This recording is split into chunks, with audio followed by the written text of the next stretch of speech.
and welcome to part 1 of our lecture on labor demand. We're going to switch over now and look at the demand side of the market. And who is the participant in the demand side of the market? Well, it's the firms, of course. The demand for labor, though, is a derived demand. So it's referred to as derived demand because the inputs used for production are not used for consumption. They're used as inputs into the production of final goods and services. So firms hire workers because their consumers want to purchase the goods and services. And so the demand for workers is actually derived from the wants and desires of the consumer. So the demand for a factor is necessarily linked to the demand for goods and services that the factor is used to produce. So the theory of labor demand examines the quantity of labor services the firm desires to employ given the market determined wage. That's what we'll be looking at in this lecture, or alternatively the labor supply function the firm faces. The lecture we're going to look at today, the firms are just going to face a constant wage. So we're assuming that the labor market is competitive. But in certain market structures, the firm will actually face the labor supply function. And so it will actually need to increase the wage if it wants to hire more workers. And we'll discuss that in a future lecture. The central questions we're looking at in this lecture are: how many workers should a firm hire, and what are they going to be paid?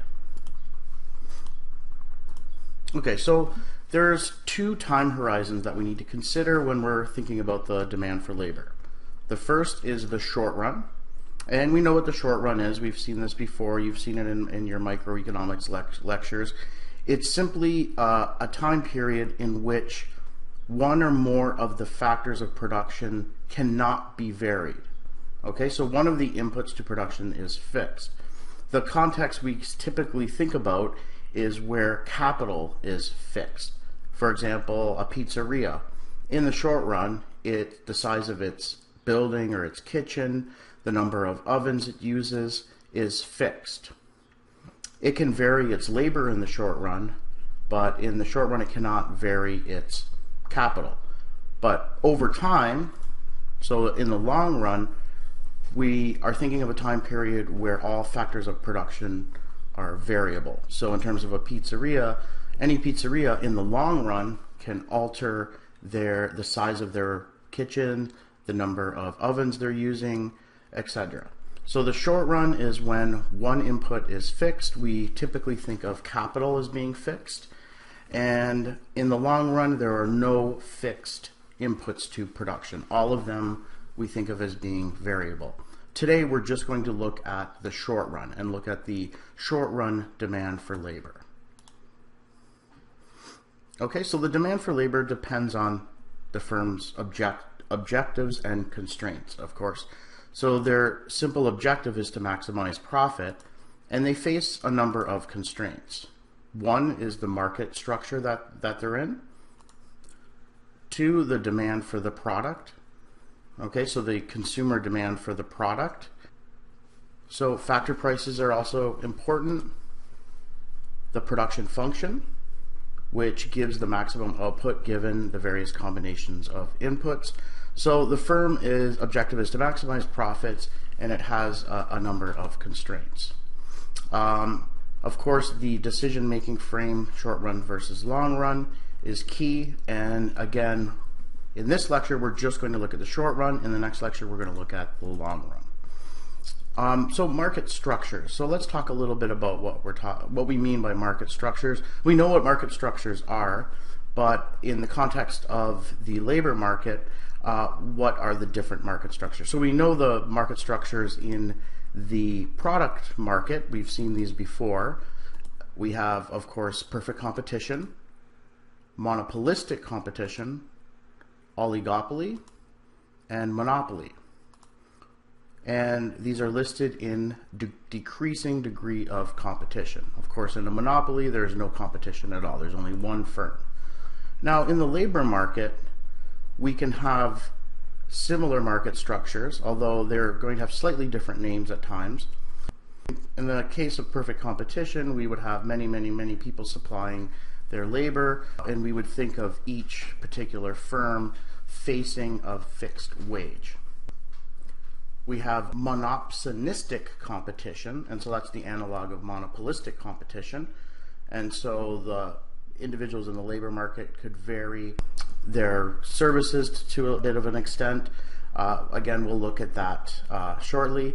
Also, you can have an oligopsony and a monopsony. Okay, so these are the analogs of the product market. And again, these are listed in the decreasing degree of competition. Okay, the categories are actually independent of each other. So when we're looking at the context of profit maximization of the firm, we could actually have quite a few different combinations. We could have a product market that's perfectly competitive, but a labor market that's a monopsony. And you can see there's 4 in each, so there would be a total of 16 different combinations. We're only going to consider the key combinations. We're not going to look at all of them. We're going to start with just assuming that the product market is perfectly competitive. So the product price is given. So the firms take that as given because they're just a very small player in the market. And the same with the labor market. We're going to assume that that's perfectly competitive. And so the firm has no influence over the wage. They take the wage rate as given. So the production function is just a function that determines how much output is going to be produced given a certain amount of capital and labor. So it describes the technology essentially that the firm uses to produce goods and services. So the firm's production processes and management decision and all that is captured by this function. The marginal product of labor is the change in output resulting from hiring an additional worker, holding constant the quantity of other inputs. So in this case, it would be the derivative of the production function with respect to L, holding capital constant.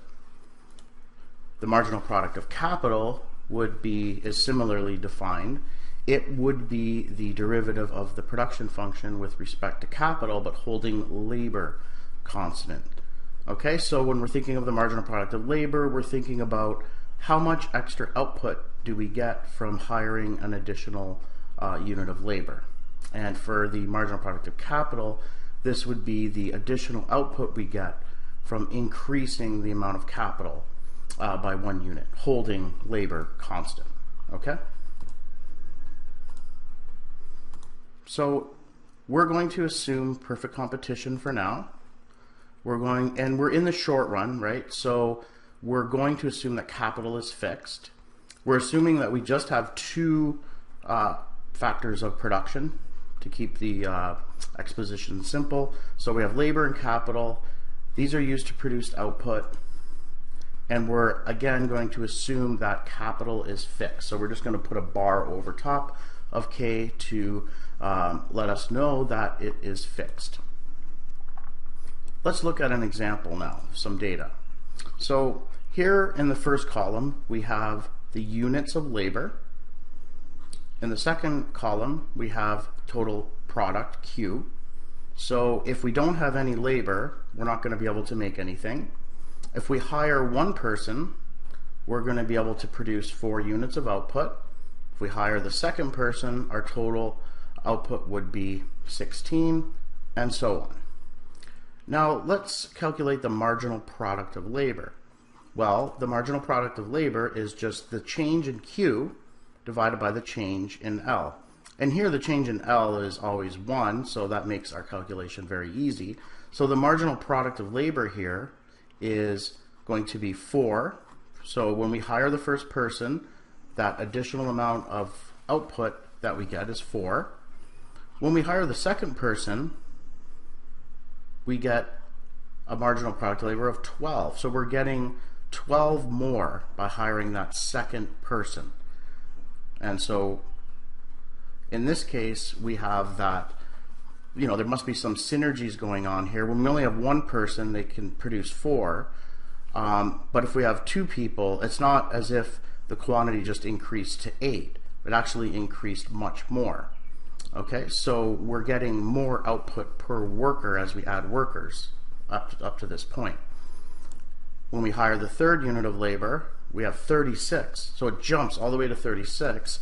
And so just hiring this third worker, we get a boost of 20 units of output. Okay? Now, when we go to the fourth unit of labor, we get 60, and again, the marginal product of labor is increasing. But this isn't going to happen forever in most production processes, since we have one of the inputs fixed, in this case capital. If you keep adding workers, at some point the synergies that you're getting are not going to be there anymore, and your marginal product of labor is going to start to fall. So at first, when you add labor to a production process, you're going to benefit and get larger increases in marginal product because of, say, specialization. If you were to think about a restaurant, if you have one person cooking and serving the tables, they're not going to be able to do much, serve that many dinners, because they're doing everything themselves. But if you hire a second person and have them specialize, so one cooking the food and one serving the food in the dining room, you're going to be able to produce a lot more in a certain period of time because each person is specializing. And as you add more workers, you can specialize. Maybe some can just make drinks, etc. But at some point, you have everyone specializing, and then you're going to be adding workers. Say you're going to be adding workers to the kitchen and dining room. That boost in production at some point will start to fall. Okay, and we call that diminishing returns to labor. And we see that starts to happen when we hire the fifth worker. So when we hire the fifth worker, we're getting more output. We're getting 15 extra, but we're not getting as much as when we hired the person before. Okay, so now the marginal product of labor is falling, and at some point it can even be negative. And you can think of, if you're hiring too much labor, in our restaurant example, if you have too many people working, they could be getting in each other's way, and it actually could be overall a detriment to the production process. So it's important to notice this isn't when diminishing marginal product kicks in. It's when the marginal product starts to decrease, not when it becomes negative. So make sure you don't make that mistake. The last column here, we have the average product. So this is on average, how much does every worker produce? We know from this column exactly what each unit is responsible for, their additional contribution to overall production. We know that here.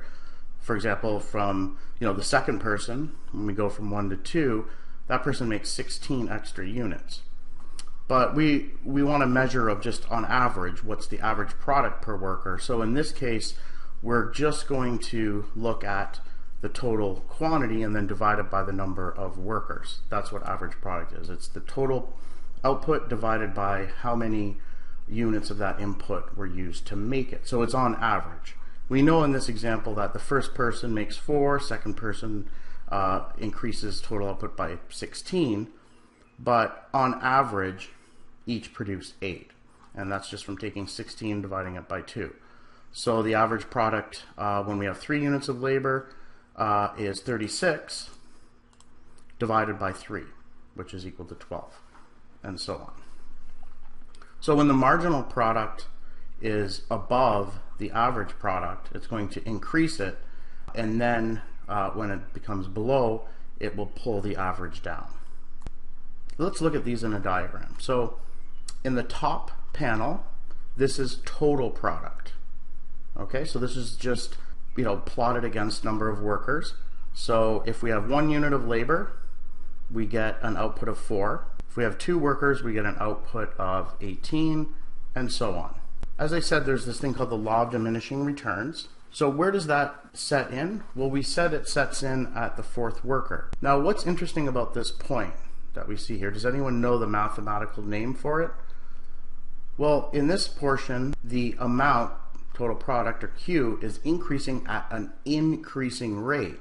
But after this point, it's increasing, but at a decreasing rate. This is called an inflection point.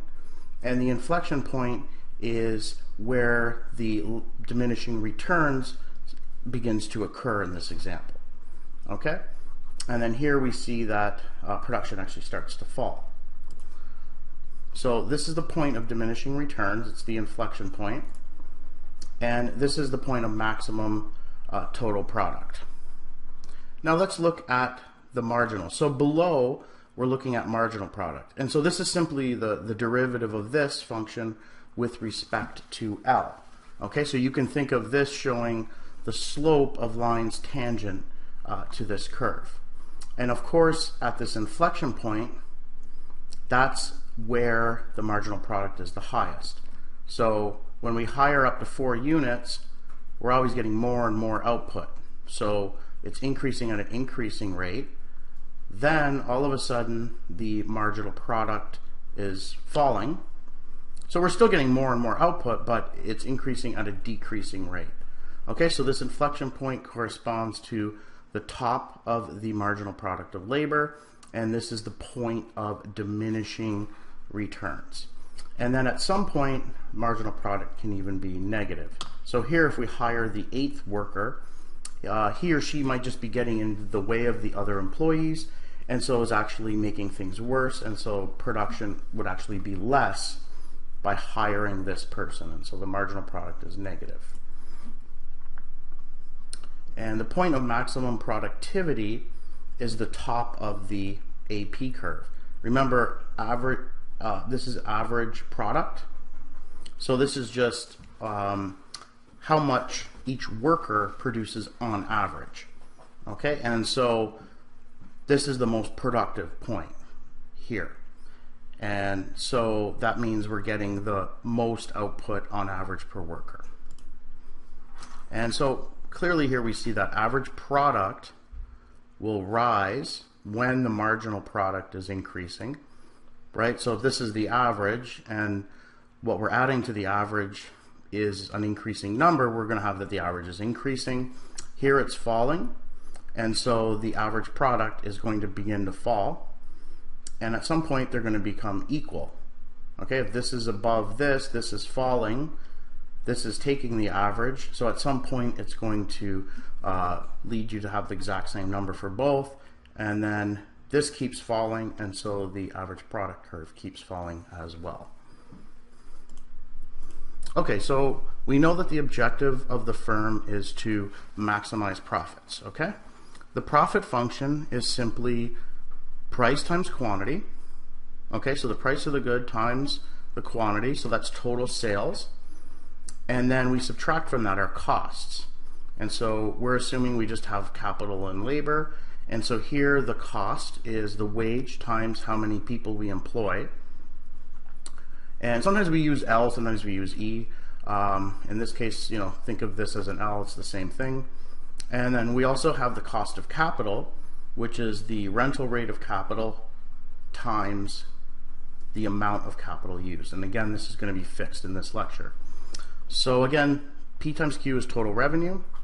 These two last terms are the total costs, because that's what we're going to be spending on our variable inputs.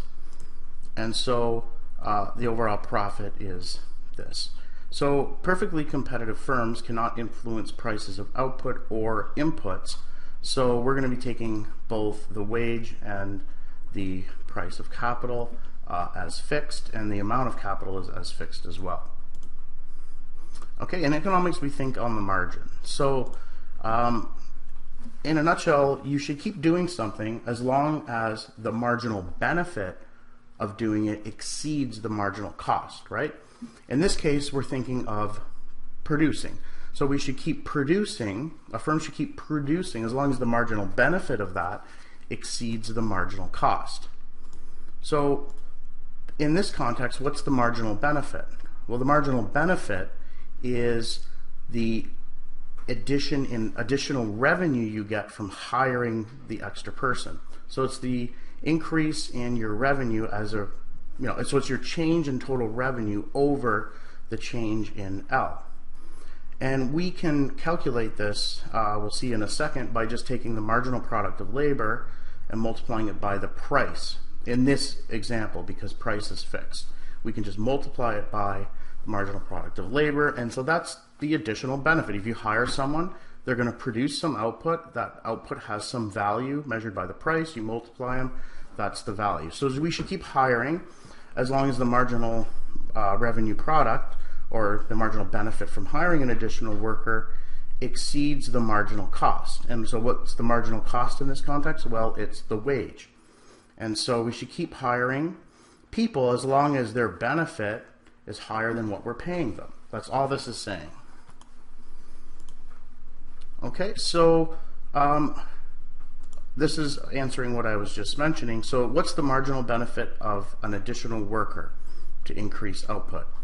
Well, we actually have two measures we're going to talk about. In the context of perfect competition here, they actually are the same thing, but in some cases they won't be the same thing. So we should at least define them now. And the textbook sometimes uses a bit different notation or a different value than I'm using in here.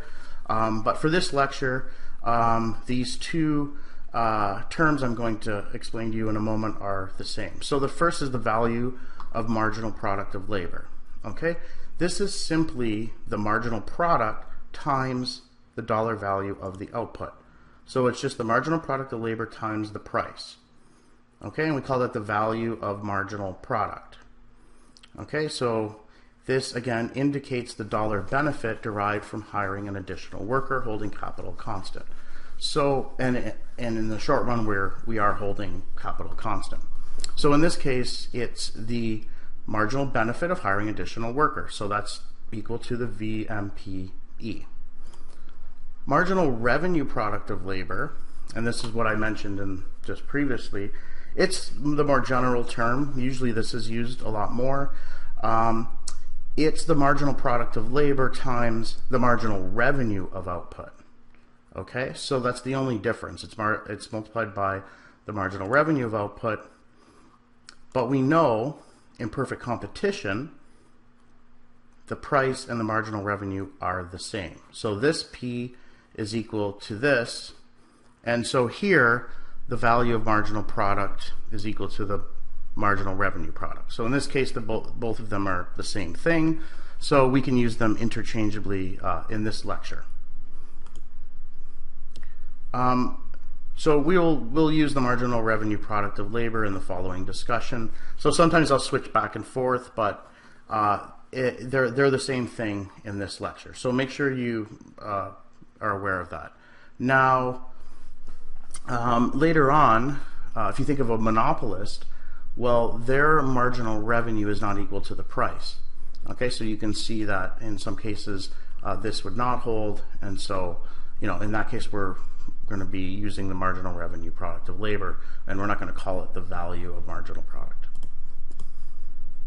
Now, what's the marginal cost of hiring an additional worker to increase output? Well, I already said that. It's obviously the wage. Okay, so it's held in this assumption of a perfectly competitive market, it's constant. And we will see later when this, we'll relax this assumption and assume that the firm faces an upward sloping labor supply curve, and the analysis will be much different. But for now, marginal cost of labor is equal to the wage, and firms want to maximize profit. And we're going to see, so the marginal benefit equals marginal cost, so that's the optimal condition. And again, it's simple to remember that because in economics, we think on the margin. You're going to keep doing something as long as the marginal benefit exceeds the marginal cost. And we saw earlier that this is equivalent to saying the marginal revenue product of labor equals the W. And only in this case, we could also say here the value of marginal product of labor is equal to the wage. Okay, so how does a firm maximize profit? So I'm going to go over a little more detail now of how we get at that profit maximizing condition. So again, we think on the margin, and so the marginal benefit should exceed marginal cost. So in this case, in the context of a firm producing, the firm should produce or expand output if the marginal benefit exceeds the marginal cost. Okay, so in this case, the marginal benefit is the marginal revenue from one increase in the unit of labor. So it's the marginal revenue product. Okay, the marginal cost is the wage. If this is true, we should increase production.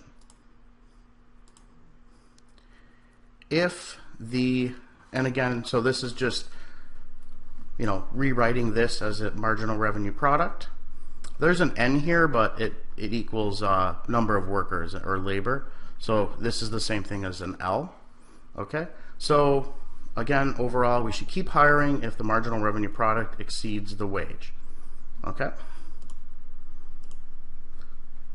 and just to reinforce it, you keep expanding until the marginal benefit equals the marginal cost, or in other words, the marginal revenue product of labor equals the wage. Okay, so we know that a firm in a competitive market is a price taker. They can hire as much labor as they want without affecting the market wage. The marginal and average cost is the market wage.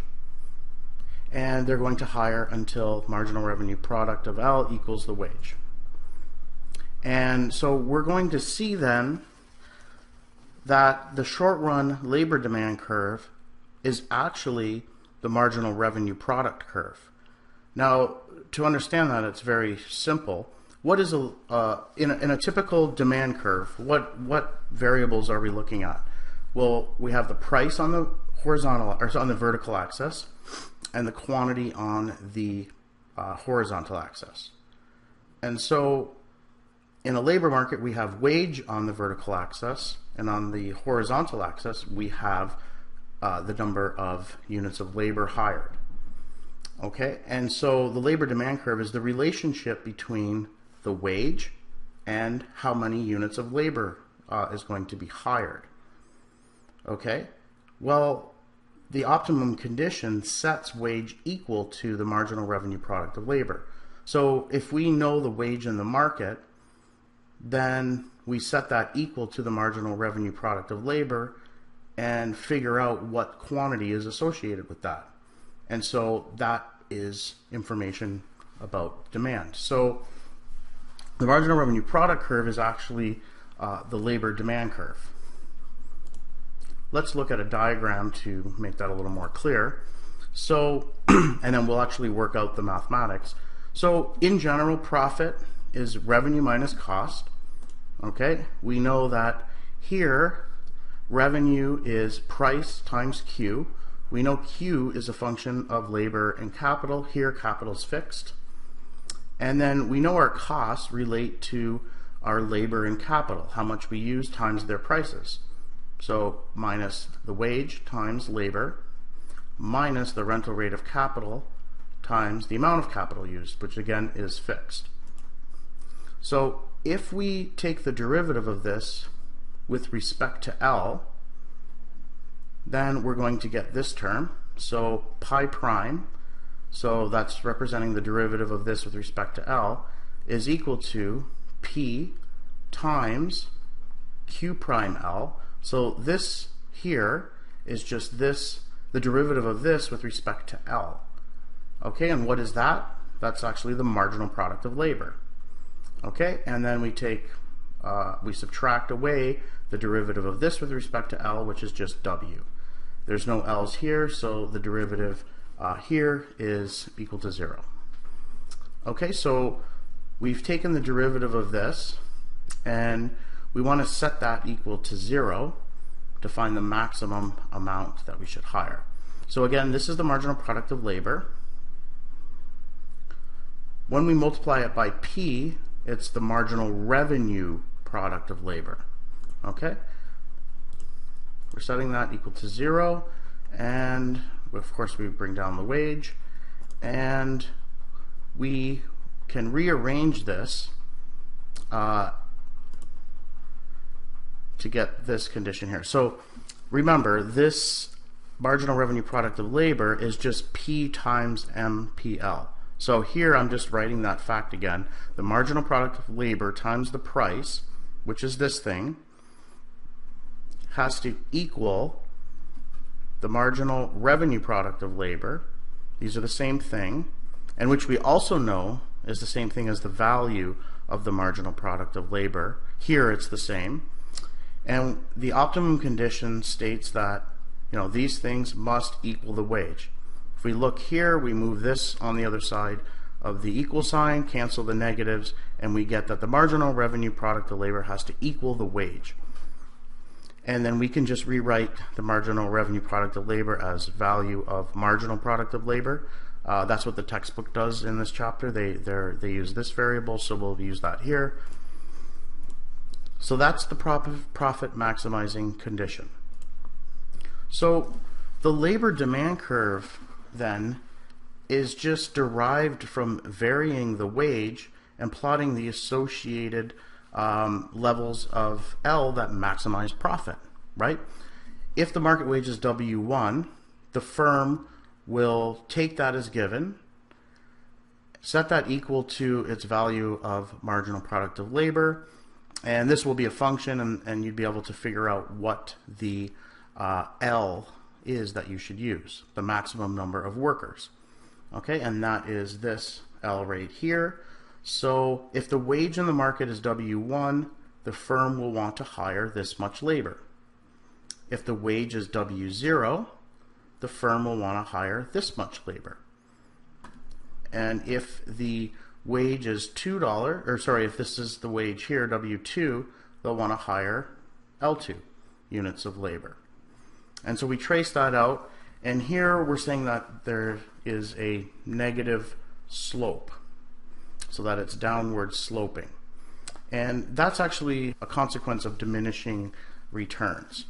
So the higher the wage, the less we would want to hire. Okay, so at each of these points, a maximum condition that's being solved by the firm to figure out, given the wage, what the amount of labor is. Okay, so in this diagram, we have our value of marginal product of labor and the value of average product. Okay, and these mirror the images of the marginal product of labor and the average product. The only thing here is things are multiplied by the price. Okay, so they're very similar. The value of marginal product of labor is going to hit the value of the average product of labor at its maximum.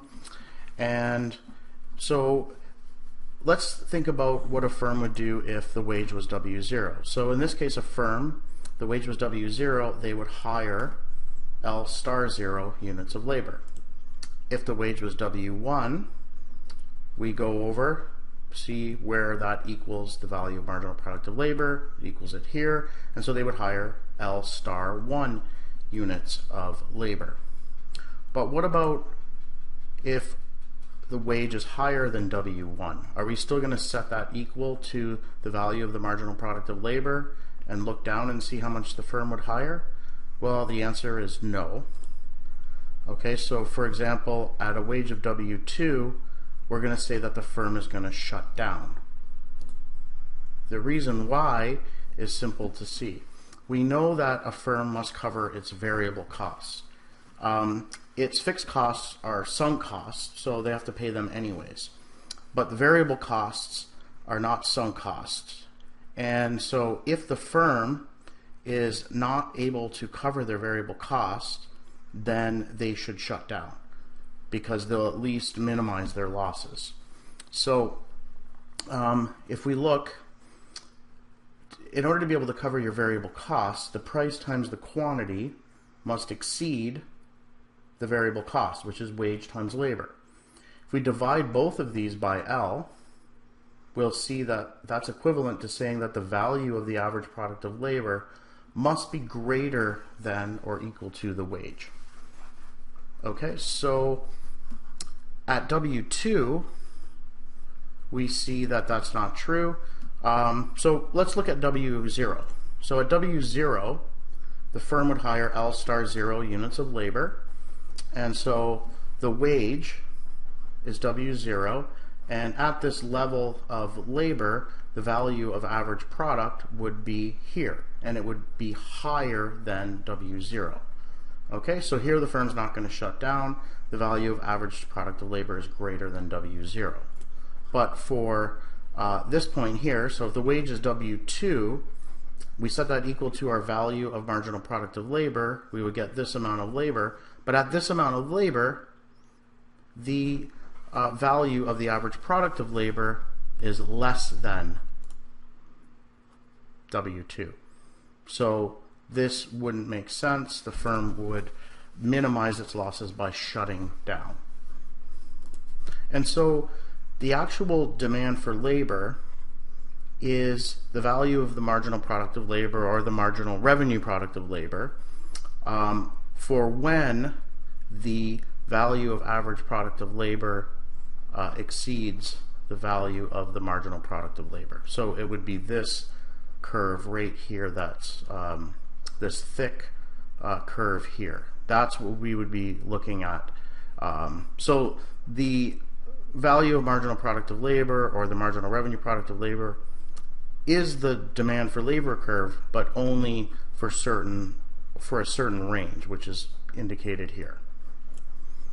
Okay, so the only points on the value of marginal product curve, or value of marginal product of labor curve, that are relevant for the firm's hiring decisions are the ones that lie on the downward sloping portion of the curve below the point where the value of average product of labor curve intersects the value of the marginal product of labor curve. So this intersection point. Okay, so just a brief summary. The short-run labor demand curve is the same as the marginal revenue product of labor curve, which is also the VMP here. But the point at which the curves intersect, so it's not the entire marginal revenue product of labor curve, but only the downward portion of it where the curves intersect. And note that the firm will shut down if the wage is greater than the maximum of the value of average product. Okay, so let's do some practice questions. So here we have a firm. The output at this firm depends on the number of supervisors hired. Okay, so here we have listed below 0, 1, 2, 3, 4, 5 supervisors. And for each we have the output. So the factory sells its output for 50 cents each, so P is equal to 50 cents.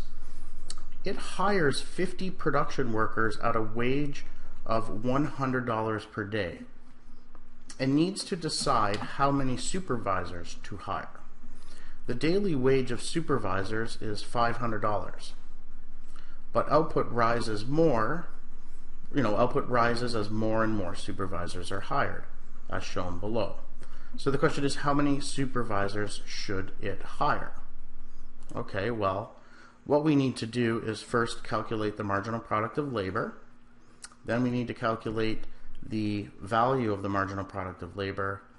And then we need to compare that with the wage. So let's first look at how we get the marginal product of labor. Well, that's simple. It's the change in Q over the change in L. So we're just going to take the differences of these, and they're going to be here. And since the change in L, here the change in the number of supervisors, is always 1, it's just the difference in these two numbers. Now that might not all, in every example that might, in different examples that could be different, so you always want to pay attention to make sure you're dividing by the right thing. Now the value of the marginal product of labor is very easy to calculate because we just multiply each of these by the price, which is 50 cents. And so we get 1900, 1600, 750, 350, and 200. Now the wage is $500. We take that as given, okay? And so now what's the maximum number of supervisors to hire? So if we hire one supervisor, the marginal product of labor is 3,800. The value of that is 1,900, and we have to pay the person $500. So should we pay $500 to get $1,900? Yes. Let's keep going. We hire the second supervisor. We're going to get $1,600, and we're only going to have to pay that person $500. Yes. Keep going. We get to 3 supervisors. The value we're going to get is $350, and we're going to have to pay $500. Should we do that? Yes. If we hire the 4th supervisor, the value will be $350. Should we pay $500 to get $350? No, that doesn't make sense. So we would hire up to 3 supervisors. And so we're going to, again, we're using our profit maximizing condition. We're trying to get where the value of marginal product of labor is equal to the wage. Well, here it's, we don't have a continuous example where we can have, 1.5 supervisors or 3.5. And so here, the closest we get to the condition is to hire 3 supervisors. Okay, so the firm would hire 3 supervisors. If it hires 4, it will lose money, so we're not going to do that. If we were looking at some other type of input, maybe that was continuously defined, we would get exactly maybe something like 3.4 inputs should be used. But here we're talking about supervisors. We can't divide them in half, and so we're stopping at 3. We're not going to go to 4 because we know we'll lose money. So the answer is 3. Okay, next question.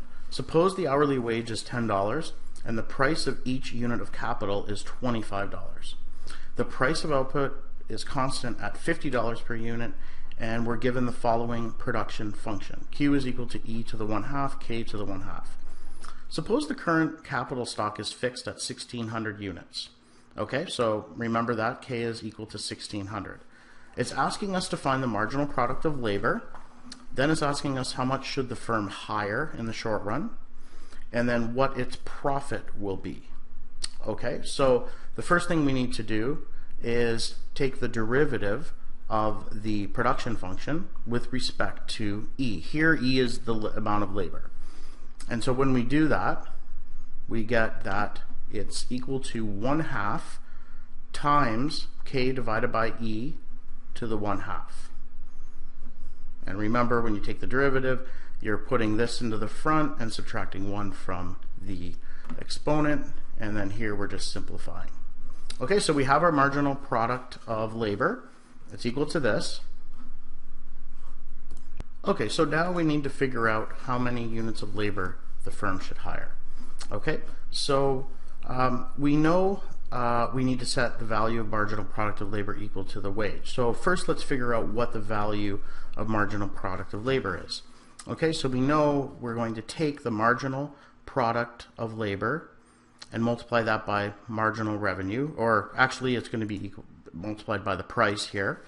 Okay, it's the value of marginal product of labor because this is equal to P, and so that equals this expression here. How did we get that? Well, we plugged in the K equals 1,600 into our marginal product of labor function. Okay, we plug that in, and this is what we get. We simplify it. We get 1,000 divided by E to the 1/2.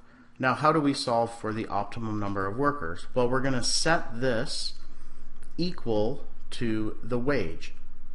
Okay, and when we do that, we end up getting 10,000 workers. So I've worked it out here below for you. So the wage is $10. So what we're going to do is we're going to take the value of marginal product of labor, which is the 1,000 divided by E to the 1/2, and set that equal to the wage. Okay, and that's what we do here. And then when we work it out, we get that E is equal to 10,000. Now, profit.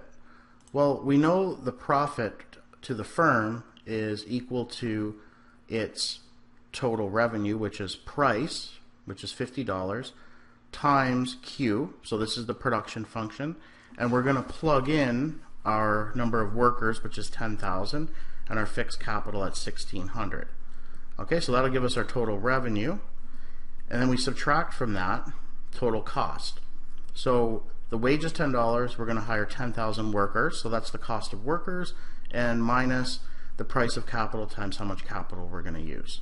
Okay, and so profit then is going to be equal to $60,000 when we work out the math. Okay. Now, last question. So here we're given some figures in this table. First column is the number of workers. The second column is output. And then it's asking us to fill in the marginal product of labor and then the value of the marginal product of labor. Okay, so we're told that the price is $5. Okay, so what is the marginal product of labor? Well, we know that it's just the contribution of the first worker, and so that's equal to 1,000. Again, it's the change in Q over the change in L. Second worker, change in Q over change in workers is equal to 1, so it's 800.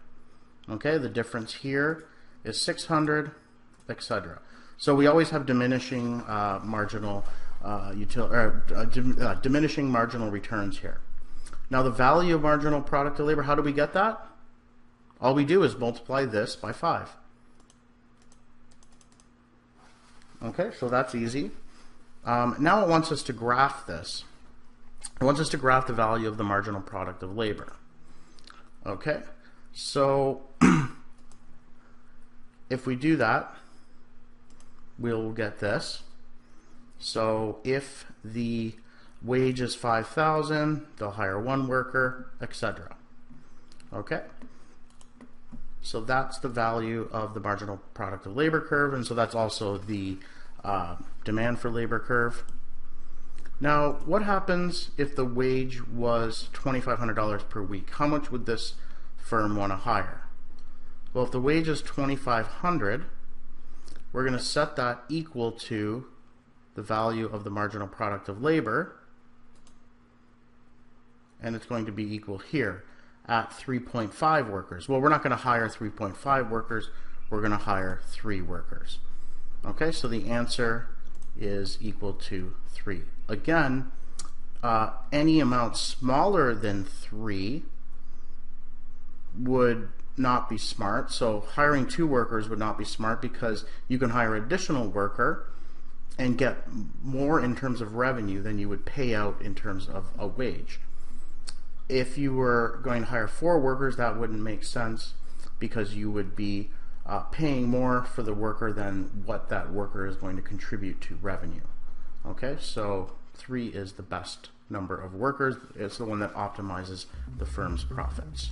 Next class, we will be looking at the demand for labor part 2. And in this lecture, we will look at the long-run demand for labor curve. And in this setup, we're going to have that both capital and labor are allowed to vary. So thank you again, and we'll see you next time.